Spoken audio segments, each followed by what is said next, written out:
ನಿವೃತ್ತ ಡಿಜಿಐಜಿಪಿ ಓಂ ಪ್ರಕಾಶ್ ಹತ್ಯೆ ಪ್ರಕರಣಕ್ಕೆ ಸಂಬಂಧಪಟ್ಟ ಹಾಗೆ ನ್ಯೂಸ್ 18ಗೆ ನಿವೃತ್ತ ಪೊಲೀಸ್ ಅಧಿಕಾರಿ ಅಶೋಕ್ ಕುಮಾರ್ ಹೇಳಿಕೆಯನ್ನ ಕೊಟ್ಟಿದ್ದಾರೆ. ಸ್ಥಳೀಯ ಪೊಲೀಸರು ಈ ಕೃತ್ಯವನ್ನ ತಡೆಯಬಹುದಿತ್ತು ಅನ್ನುವಂತಹ ವಿಚಾರವನ್ನ ನ್ಯೂಸ್ 18 ಜೊತೆಗೆ ಹಂಚಿಕೊಂಡಿದ್ದಾರೆ. ಪತ್ನಿ ದೂರು ಕೊಟ್ಟಾಗ ಪೊಲೀಸರು ನಿರ್ಲಕ್ಷ್ಯ ಮಾಡಬಾರದಾಗಿತ್ತು. ಆಕೆ ಅನೇಕ ಸ್ಟೇಷನ್ಗಳಿಗೆ ಹೋಗಿ ಅನೇಕ ಬಾರಿ ದೂರನ್ನ ಕೊಟ್ಟಿದ್ರು. ಒಂದು ಸಂದರ್ಭದಲ್ಲಿ ಆಕೆ ಪ್ರತಿಭಟನೆಯನ್ನ ಕೂಡ ಮಾಡಿದ್ರು, ಮನೆಯ ಮುಂದೆ ಕೂಡ ಅಲ್ಲಿ ಧರಣಿಯನ್ನ ಮಾಡಿದ್ರು. ಆದರೆ ಈಗ ಈ ವಿಚಾರದಲ್ಲಿ ಪೊಲೀಸರು ನಿರ್ಲಕ್ಷ್ಯ ಮಾಡಬಾರ್ದಾಗಿತ್ತು.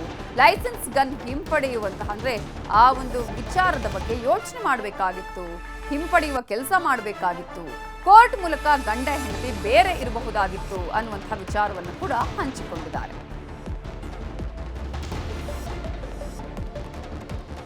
ಇದೇ ವಿಚಾರಕ್ಕೆ ಸಂಬಂಧಪಟ್ಟ ಹಾಗೆ ನಮ್ಮ ರಿಪೋರ್ಟರ್ ಕಾರ್ತಿಕ್ ಅಶೋಕ್ ಅವರನ್ನ ಮಾತನಾಡಿಸಿದ್ದಾರೆ. ಅವರ ಜೊತೆ ಮಾತನಾಡುವಂತಹ ಸಂದರ್ಭದಲ್ಲಿ ಅನೇಕ ವಿಚಾರಗಳನ್ನು ಅವರು ಹೇಳಿದ್ದಾರೆ. ಏನು ಹೇಳಿದ್ದಾರೆ ನೋಡೋಣ. ಡಿಜಿಐಜಿಪಿ ಓಂ ಪ್ರಕಾಶ್ ತನ್ನ ಪತ್ನಿಯಿಂದಲೇ ಹತ್ಯೆ ಆಗಿರುವಂತದ್ದು. ಈ ಒಂದು ವಿಚಾರದ ಬಗ್ಗೆ ಮಾತನಾಡೋದಕ್ಕೆ ನಿವೃತ್ತ ಪೊಲೀಸ್ ಅಧಿಕಾರಿ ಆಗಿರುವಂತಹ ಅಶೋಕ್ ಕುಮಾರ್ ಅವರು ಇದ್ದಾರೆ. ಅವ್ರನ್ನ ಮಾತನಾಡಿಸ್ತಾ ಹೋಗ್ತೀನಿ. ಸರ್, ಈಗಾಗಲೇ ಈ ಒಂದು ವಿಚಾರವಾಗಿ, ಯಾಕಂತಂದ್ರೆ ಒಬ್ಬ ಡಿಜಿಐಜಿಪಿ ಹತ್ಯೆ ಆಗಿರುವಂತದ್ದು, ಬರ್ಬರವಾಗಿ ಹತ್ಯೆ ಆಗಿದ್ದಾರೆ. ಅವರ ಮನೆಯೊಳಗೆ ಸಾಕಷ್ಟು ಕಲಹಗಳು ನಡೀತಾ ಇತ್ತು ಸಾಕಷ್ಟು ದಿನಗಳಿಂದ ಅನ್ನುವಂಥದ್ದು. ಇದನ್ನು ಲೋಕಲ್ ಪೊಲೀಸ್ ಅವರು ಹ್ಯಾಂಡಲ್ ಮಾಡಬಹುದಿತ್ತಾ? ಹೇಗೆ ನೋಡ್ತೀರಿ ತಾವು ಒಬ್ಬ ನಿವೃತ್ತ ಪೊಲೀಸ್ ಅಧಿಕಾರಿಯಾಗಿ? ನಮ್ಮ ಪೊಲೀಸ್ ಅಡ್ಮಿನಿಸ್ಟ್ರೇಷನ್ ಅಲ್ಲಿ ಈಗ ಇದು ಸಡನ್ ಪ್ರೊವೊಕೇಶನ್ ಅಲ್ಲಿ ಆಗಿರೋದಲ್ಲ. ಇದು ವೆಲ್ ಪ್ರಿಪೇರ್ಡ್ ಮತ್ತೆ ಬಹಳಷ್ಟು ಅದಕ್ಕೆ ಹಿನ್ನೆಲೆ ಇದೆ. ಸುಮಾರು ನನ್ನ ಪ್ರಕಾರ 2-3 ವರ್ಷದಿಂದ ಇದು ನಡೀತಾ ಇದೆ ಗಲಾಟೆ. ಇದು ಪೊಲೀಸ್ ಸ್ಟೇಷನ್ಗೂ ಕಂಪ್ಲೇಂಟ್ ಬಂದಿದೆ, ಮತ್ತೆ ಅವರ ಸರ್ಕಲ್ ಅಲ್ಲಿ ಎಲ್ಲ ಈ ನಿವೃತ್ತ ಇದರಲ್ಲೆಲ್ಲ ಈ ವಿಚಾರಗಳು ಡಿಸ್ಕಷನ್ ಆಗ್ತಾ ಇದೆ.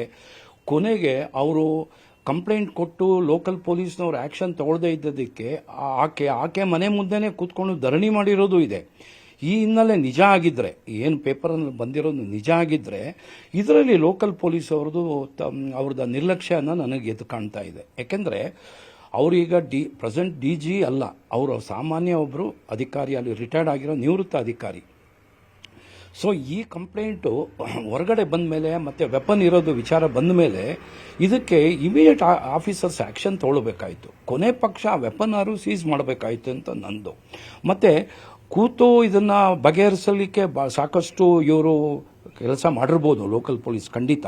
ಇದು ಕಂಪ್ಲೇಂಟ್ ತಗೊಂಡು ಸುಮ್ಮನೆ ಕೂತ್ಕೊಳ್ಳಲ್ಲ. ಬಟ್ ಇವ್ರಿಗೂ ಒಂದು ಮುಲಾಜಲ್ಲ, ಒಂದು ಇದಿರುತ್ತೆ, ಏನು ಹೇಳೋದು, ಒಂದು ಗ್ಯಾಪ್ ಇರುತ್ತೆ ಅಧಿಕಾರಿಗಳಿಗೆ. ಒಬ್ಬರು ಡಿಜಿ ಮನೆಯಲ್ಲಿ ನಡೀತಾ ಇರೋ ಕಲಹನ ಒಬ್ಬರು ಪೊಲೀಸ್ ಅಧಿಕಾರಿ ಅವರ ಪೊಲೀಸ್ ಠಾಣೆಯಲ್ಲಿ ಅದನ್ನು ಸಾರ್ಟ್ ಔಟ್ ಮಾಡೋದು ಸ್ವಲ್ಪ ಕಷ್ಟ ಇದೆ. ಅಟ್ಲೀಸ್ಟ್ ನನ್ನ ಪ್ರಕಾರ ಒಂದು ಸಾಲ್ವ್ ಮಾಡಬಹುದಿತ್ತು, ಈ ಸಮಸ್ಯೆನ ಸಾಲ್ವ್ ಮಾಡಬಹುದಿತ್ತು. ಕೋರ್ಟ್ಗೆ ಹಾಕ್ಸ್ಬಿಟ್ಟು ಅದನ್ನು ದೂರ ಇಡಿಸ್ಬೇಕಾಯ್ತು ಇಬ್ಬರೂ. ನೋಡಿ, ನಾನು ಕೇಳ್ಪಟ್ಟಂಗೆ ಪೇಪರಲ್ಲಿ ಬಂದಿರೋದು, ನಮ್ಮನ್ನು ಕೊಲ್ತಾರೆ, ಗನ್ ಇಟ್ಕೊಂಡು ಮನೇಲಿ ಓಡಾಡ್ತಾರೆ ಅಂತ ಹೇಳಿನೇ ಆಕೆ ಕಂಪ್ಲೇಂಟ್ ಕೊಟ್ಟಿರೋದು, ದೂರು ಕೊಟ್ಟಿರೋದು ಪತ್ನಿ ಮತ್ತೆ ಮಗಳು.